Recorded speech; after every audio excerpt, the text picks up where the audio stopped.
A Czech anti-Muslim group terrorized the city of Prague by staging a phony ISIS attack. So fucked up. We're going to show you pictures right now. So they stormed into the old town square. They're waving the ISIS flag.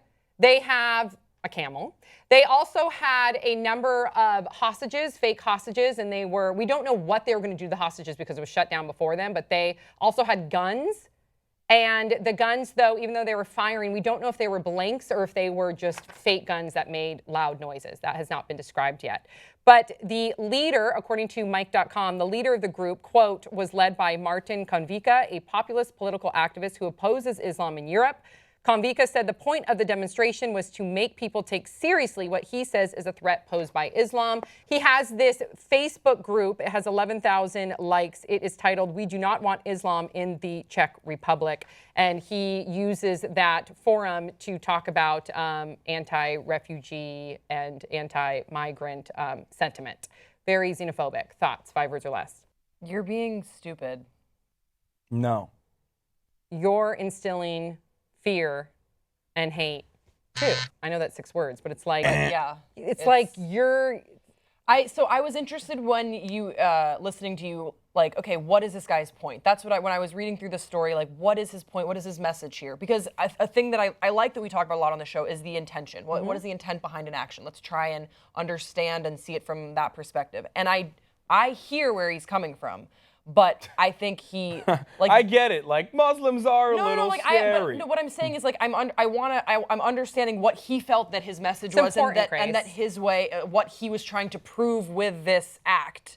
But I don't think that he made his point. No, if anything, he's just creating and also his more point is not. And his point is also not a very well thought point. It's fueled by not really understanding a different culture. Exactly. But I do see it. Like, I understand why there's so much fear in Europe right now with a lot of refugees coming in. Of course. There's Muslims, like, hacking people left and right, apparently, in European cities. And then there's also in France now with this whole, like, it's a very polarized, very volatile environment in Europe right now because these two cultures are so different than one another. What I'm referring to in France is that there was a woman in a burkini, like it's a burqa bikini, and the police like find her and made her take it off. Right. Yep. So, and being a Muslim myself, like being raised in Turkey, which is basically the most Western democratic Muslim nation out there, even though that's kind of changing now. I have an interesting perspective on this because I grew up on these Western imperialist values. I grew up on like American ideals, but I also grew up with a Muslim culture. And I think that, like, I'm a Muslim, but this is not what you think when you think like, like Muslims are coming. But there are a lot of people like me out there. Thank you. I'm not going to say that there's more, like, I'm not going to sit here and be like, this is the majority of Muslims, they're like me. But there are definitely people like me out there, a lot more than you would think. And then there are definitely just like religious people that are, that just believe in Islam and they pray and, they're completely normal humans. And peaceful. And this small, if 100% peaceful, but this small minority of like radical terrorist Islamists, like they fucking ruin it for everyone. Yeah. And then what's really bad about people like this political activist over here, who's like super populist and obviously is fear-mongering just like Donald Trump does and just like a lot of other populist leaders are doing now in Europe.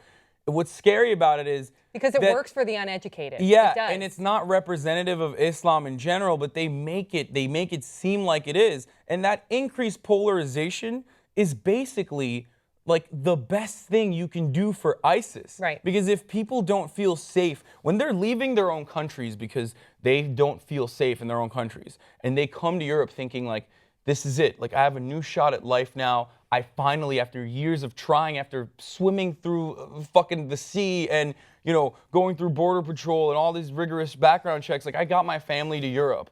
And now I don't feel safe here either, because everyone harbors resentment against me because they think I'm ISIS when I was in reality fleeing those people. Right. And then it's like with this environment, with this like really troubled environment, like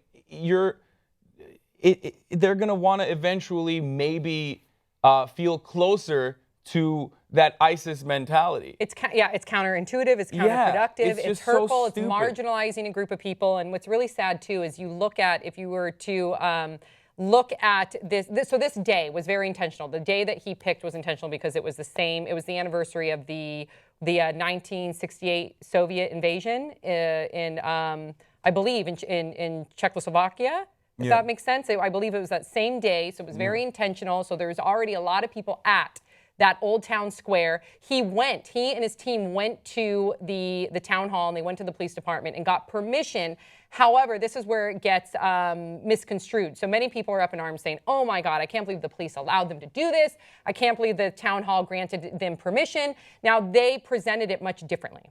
They said it was going to be a performance because it was this anniversary and blah, blah, blah, blah, blah. So even though nobody was apprehended and arrested then because they did get technically permission, now the police are investigating. Now, what's really fucked up about the situation is the mayor, even though she went out and said she does not condone what they did, I mean, you look at her political stances, and she's been very anti-refugee. She's been very anti-migrant, and I get it. It's a very nuanced situation, but still, she has come from a very xenophobic belief system. So you looked at, in Prague, it's starting from within and at the top.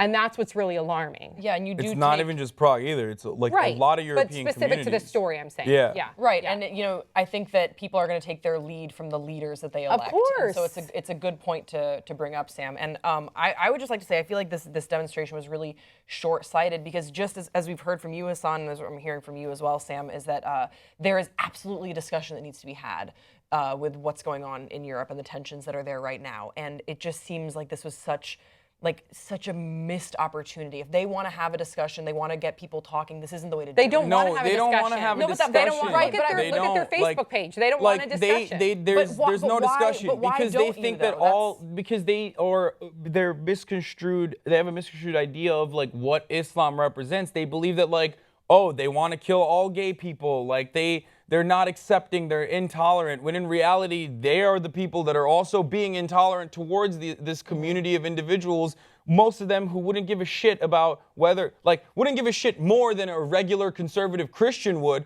as far as who's gay and who's not. Do you see what I'm saying? They're just religious, but they're of different skin color and they have a different language that they wrote their book on that's based off of the same fucking book. These are 3 Abrahamic religions, so they have the same foundation, they have the same tenets. Yes, Islam is a little bit more comprehensive in the fact that they have a Sharia, they have a social structure that affects people's lives. But in the end of the day, assimilate. Let them assimilate to your culture. If you want to live side by side with these people, and you're being forced to, if you think that in that way, then allow them to understand your Western culture. Right. Allow them to eat at McDonald's. You know what I mean? Allow them to wear their fucking burkinis, because after a while, they're not going to want to do that anyway. They're going to be like, you think a 14-year-old Arab girl that comes into France doesn't want to show off her body?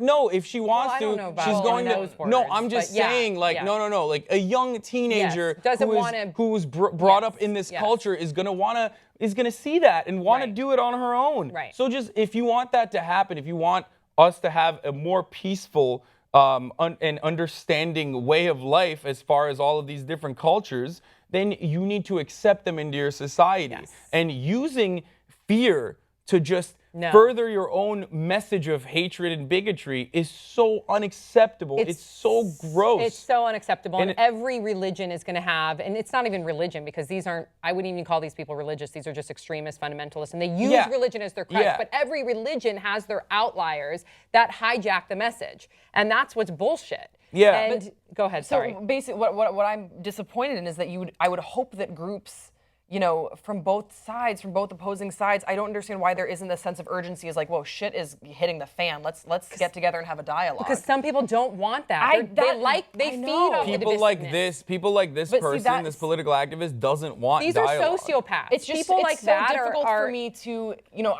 like we said at the beginning, I always try and put myself in the shoes of these people. Me too. These aren't rational, empathetic, kind people. Some people are. Some people really are a product of their environment and how they grew up, and then they do meet other people and they think, wow, that lesbian isn't scary or that Muslim isn't scary. I can't believe that I was raised to fear this. This is terrible. This is Sam talking about her personal experiences with the people of Pop Train. Thank God I was raised with the most empathetic parents. Hallelujah. Thank you, because it's true. Like I've always, I was raised in a household that had no judgment, but that not everybody has that case. So you do have some people that break out of that, and then you have other people that really are. They really do. There's something wrong. Yeah. There's something wrong, and they feed off the hate.